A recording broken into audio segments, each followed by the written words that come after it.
Channel से जुड़े सभी मेंबरों का नमस्कार। इस संस्था के द्वारा सभी लोग जो भी कार्यकर्ता जुड़े हुए हैं सभी को नमस्कार।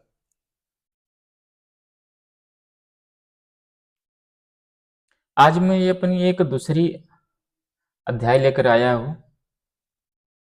इसके माध्यम से कुछ विषय का ज्ञान कराएंगे।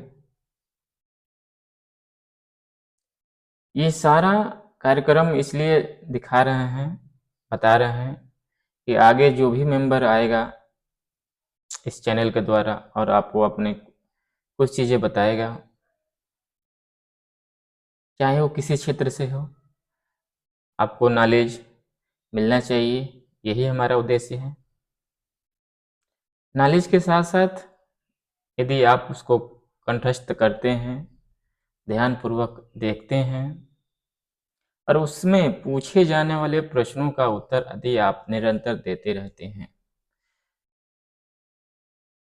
तो आपको मैंने बार बार पहले भी कह चुका हूँ, इसमें कुछ आपको इनाम प्रदान कराया जाएगा जो आपके करियर को आगे लेके जाने में सहयोगी बनेगा।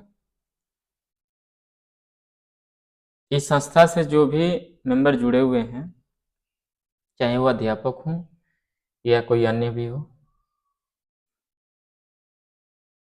जो कुछ भी इस चैनल के द्वारा से आप तक पहुंचाया जा रहा है उसको आप लोग ध्यानपूर्वक सुनेंगे, देखेंगे और सही सलामत उसमें से जो भी प्रश्न पूछे जा रहे हैं उसका उत्तर देंगे।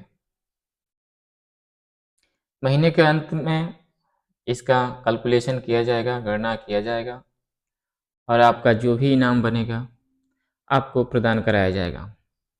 1 महीने तक रेगुलर इसका अध्ययन करना है, देखना है और इस चैनल पर बने रहना है।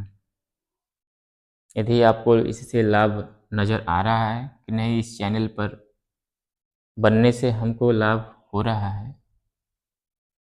तो आप आगे निरंतर इसी तरह की कुछ ज्ञानवर्धक कथा सुनते रहेंगे।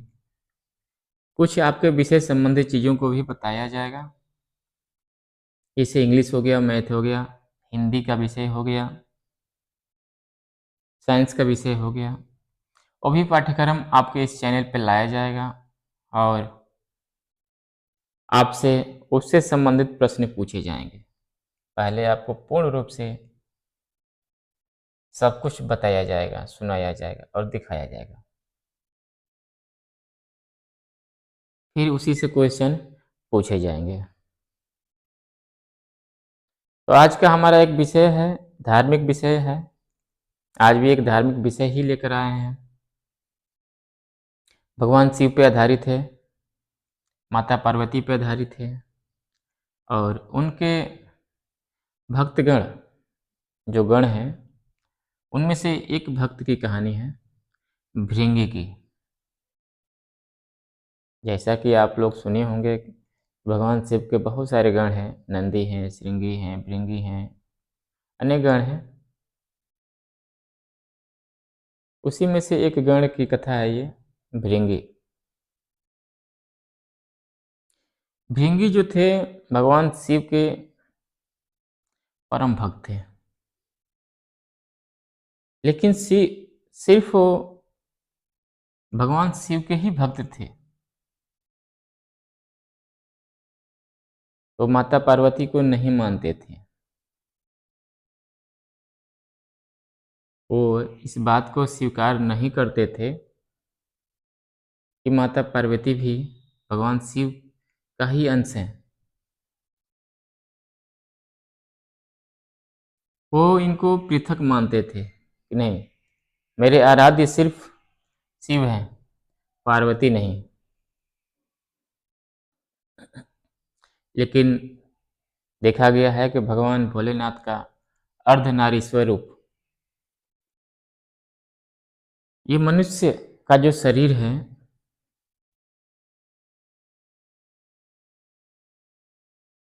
पुरुष और महिला से मिलकर बना हुआ है।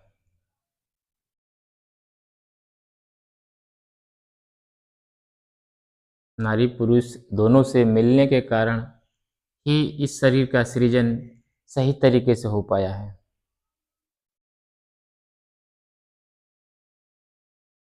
भृंगी के सामने यही समस्या थी कि वो इस बात को मानने से इनकार करते थे, तैयार ही नहीं होते थे कि नहीं, पार्वती भी शिव के ही अंश हैं,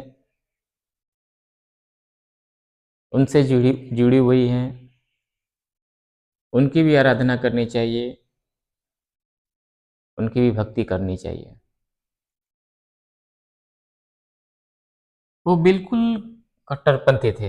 एक तरह से माना जाए तो कहा जाए कि नहीं, ये मिट्टी है, सिर्फ मेरे लिए यही है, इसमें जो कंकड़ हैं मिले हुए हैं या इसके अन्य चूर्ण मिले हुए हैं, ये इसके भाग्य नहीं है। मिट्टी को चालन करके निकालिए, मैं उसी को मानता हूँ। उसी तरह से भृंगी जो थे, भक्त तो अटूट थे, लेकिन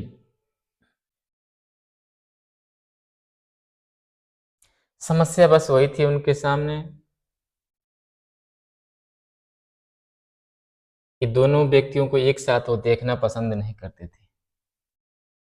वो नहीं चाहते थे कि जब भी वो पूजा करें तो पार्वती भी साथ में हो। वो सिर्फ शिव की पूजा करना चाहते थे अकेले। इस पे पार्वती जी को क्रोध आता था। भगवान शिव ने भी समझाया कि मेरे ही अंश हैं, फिर भी भृंगी जी मानने के लिए तैयार नहीं थे।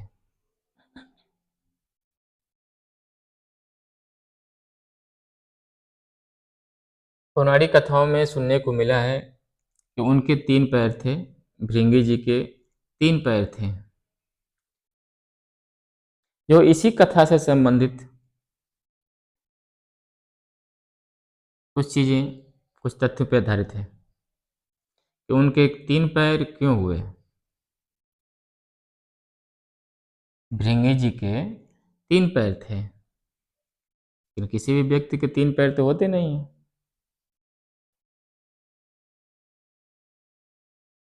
इस कथा को लास्ट तक सुनने के बाद आपको भी एहसास होगा कि 3 पैर क्यों हैं, उनके 3 पैर क्यों दिखाए जाते हैं।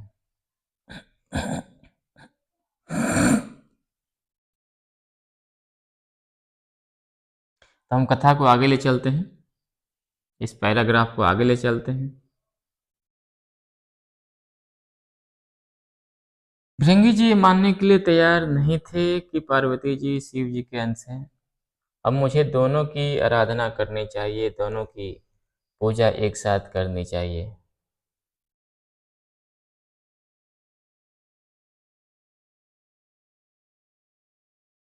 एक बार की बात है, भगवान शिव अपने समाधि में थे।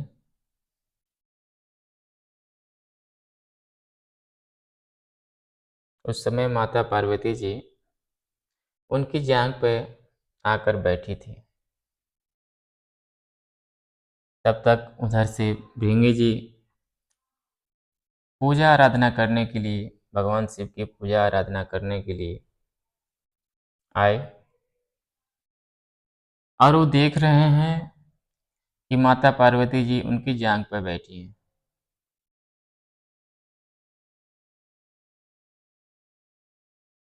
उनको बहुत क्रोध आया।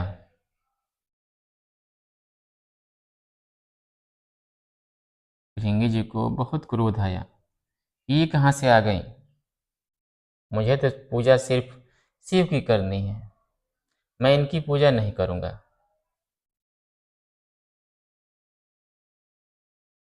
भृंगी जी ने रिक्वेस्ट किया कि आप शिव से दूर हो जाइए, मुझे इनकी पूजा करनी है, परिक्रमा करनी है। पार्वती जी उनकी बात नहीं सुनी, वो बैठी रहीं। भृंगी जी को बहुत गुस्सा आया। उन्होंने फिर से बोला कि देवी आप इनसे दूर हट जाइए, मुझे इनकी पूजा करनी है, मुझे इनकी परिक्रमा करनी है। इस बात पे पार्वती जी को भी क्रोध आया। ये मूर्ख क्या कह रहा है, इसको नहीं पता कि हम दोनों एक ही हैं, हम अलग अलग नहीं हैं।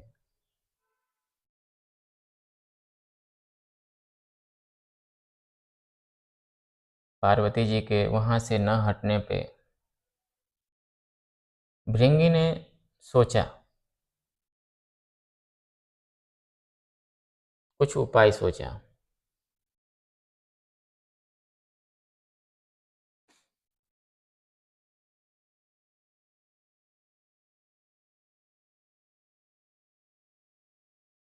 क्या करें क्या ना करें, उस पे उनको एक उपाय सूझा। तो अपना दूसरा रूप धारण करे।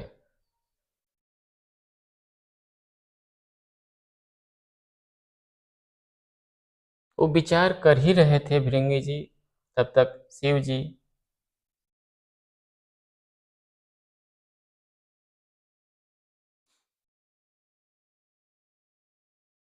उनको अपना अर्धनारीश्वर रूप दिखाए। प्रयास किए कि भृंगी जो सोच रहा है उससे दूर हो जाए और स्वीकार कर ले कि हम दोनों एक ही हैं। शिव जी सीधे उनसे बता नहीं सकते थे क्योंकि वो समाधि में थे, लेकिन समाधि में होते हुए उन्होंने अर्धनारीश्वर रूप का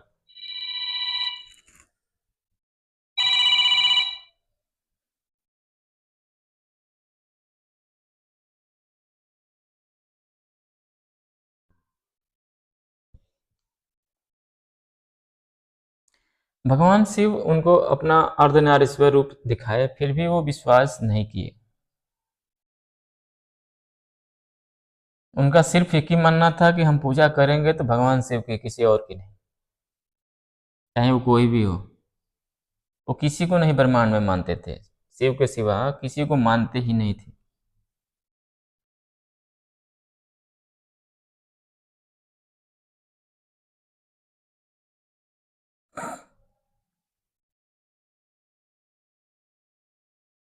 तब भृंगी ने अपना रूप बदला और सर्प बन करके उनके शरीर पे उनकी परिक्रमा करने लगा।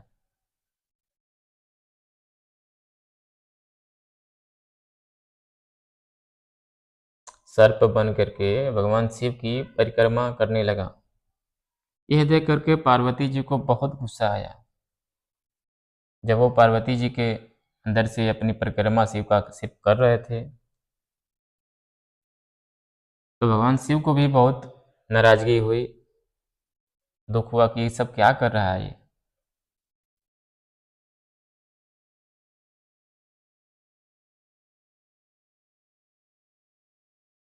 तो उन्होंने फिर से अर्धनारीश्वर का रूप ले लिया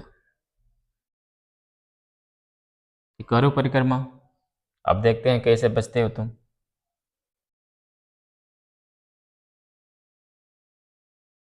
तो भृंगी के दिमाग में एक और बात आई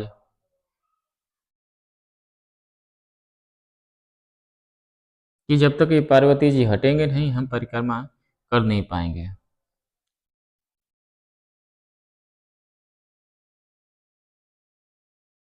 तो वो फिर से अपना रूप बदला और चूहा का रूप धारण किया और भगवान शिव के ऊपर का जो अर्धनारीश्वर का रूप था उसको काटने लगा, उतरने लगा।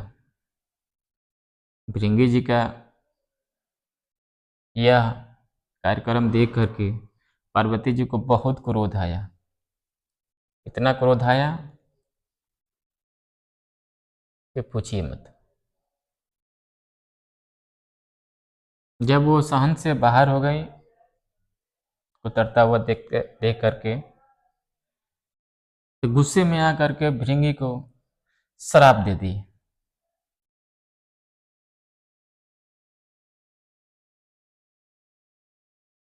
श्राप में क्या था कि तेरा शरीर, तू और तेरा शरीर, जो तेरा शरीर है, नारी और पुरुष में बट जाए, अलग अलग हो जाए। आपको मैंने पहले भी बताया था कि जो शरीर बना है, मानव शरीर, और नारी और पुरुष दोनों का मिलन से बना हुआ है, जो दिख रहा है। शास्त्रों में बताया गया है कि जो हड्डी है, शरीर के अंदर की जो हड्डी अस्थियां हैं, वो पुरुष का रूप होती है,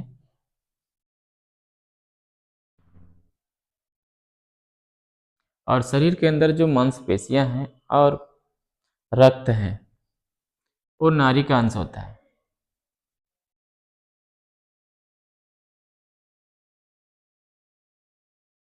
जब श्राप मिला भृंगी को, भगवान शिव को बहुत तकलीफ हुआ, ये क्या कर डाले पार्वती जी। लेकिन जैसे ही श्राप मिला भृंगी को, उनका शरीर दो भागों में बट गया, मांसपेशियां और रक्त अलग हो गया और अस्थियां अलग हो गई। जब मांसपेशियां रक्त अलग हुआ तो अस्थि निष्क्रिय हो गई, बिल्कुल निष्क्रिय। पूरी उनकी हड्डियां एक निष्क्रिय रूप में अलग खड़ी हो गई और पीड़ा देने लगी पूरे शरीर को। उनके हड्डियों को काफ़ी पीड़ा होने लगा। आपके ही शरीर से यदि ब्लड का संचार रोक दिया जाए तो पीड़ा तो होना संभाविक है। वही कारण वहाँ पे हुआ।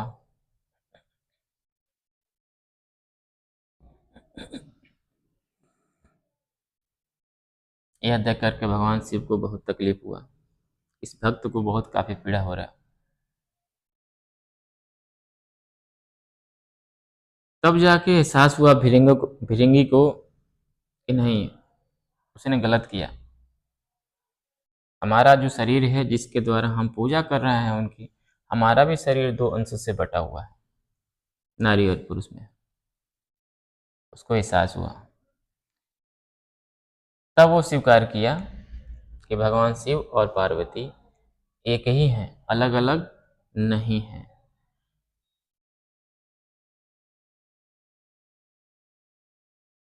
इसीलिए उनको जगत पिता, माता पिता कहा जाता है। तो दो शरीर एक प्राण है, दोनों में से कोई भी हट जाएगा तो वो निष्क्रिय हो जाएंगे। भृंगी जो था पीड़ा से हारने लगा। तब शिव को दया आई, उन्होंने उनके पीड़ा को मुक्त किया।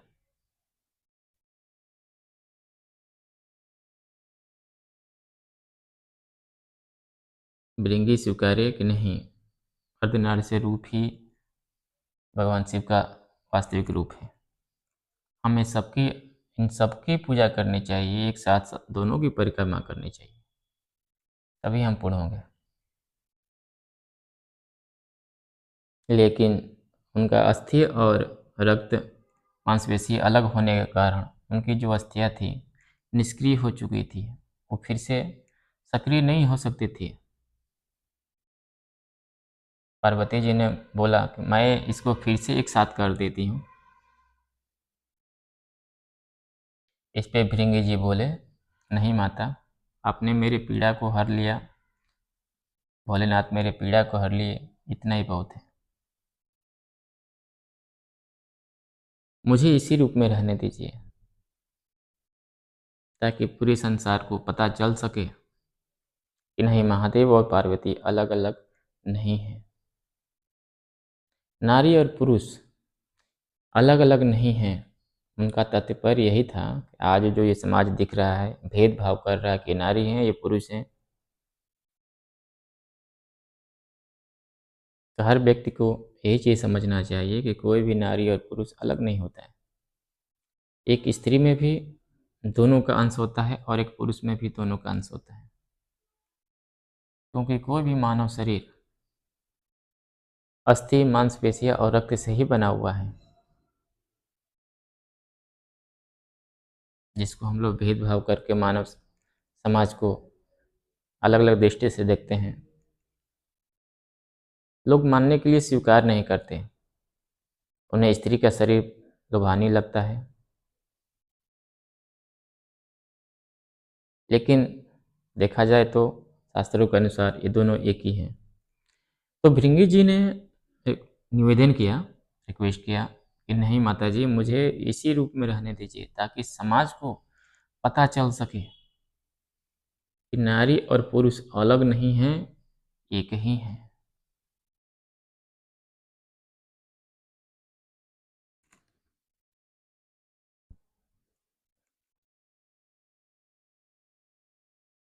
महादेव को इस बात पे बहुत प्रसन्नता हुई। उन्होंने सोचा कि जब इसी तरह से ही रहेगा तो पूजा पाठ कैसे कर पाएगा, परिक्रमा जो करता है नित्य दिन कैसे कर पाएगा। उन्होंने भृंगी के तीसरे पैर का निर्माण कर दिया। शास्त्रों में जो सुनने को मिलता है कि भृंगी के 3 पैर थे, 2 पैर निष्क्रिय हैं उनके, जिससे कुछ कार्यक्रम नहीं कर सकते। भगवान शिव ने जो तीसरा पैर उनको दे दिया, उसी का सहारा लेकर के पूजा पाठ करते रहते हैं, भ्रमण करते हैं। इस कथा के माध्यम से हम आपको एक चीज बताना चाहते हैं कि हर व्यक्ति एक ही होता है, बस अपने अपनी सोच होती है किस तरह से किसको देखा जाए। इस कथा के सुनाने के बाद हम आपसे कुछ प्रश्न कर रहे हैं, इसका उत्तर आप दीजिएगा।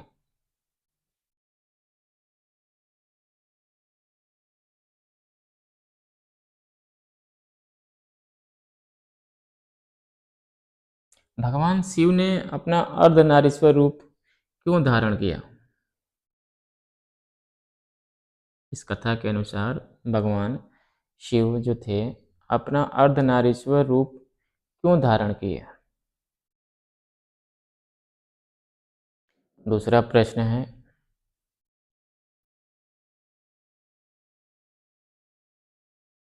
कि भृंगी जो थे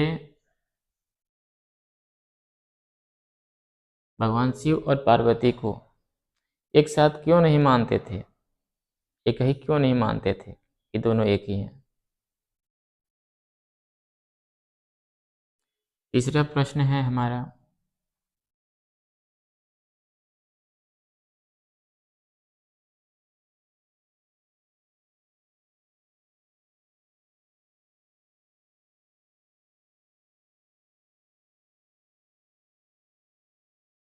भृंगी अपने शरीर को पुनः पहले जैसा क्यों नहीं करना चाहते थे?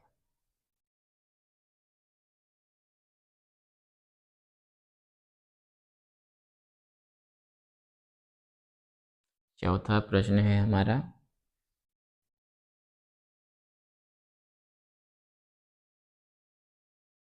माता पार्वती उनकी जांघ पर क्यों बैठी, किस कारण से बैठी?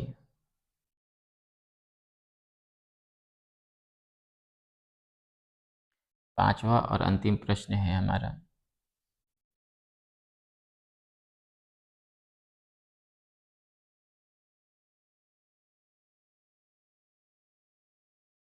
माता पार्वती और शिव शंकर भृंगी के सामने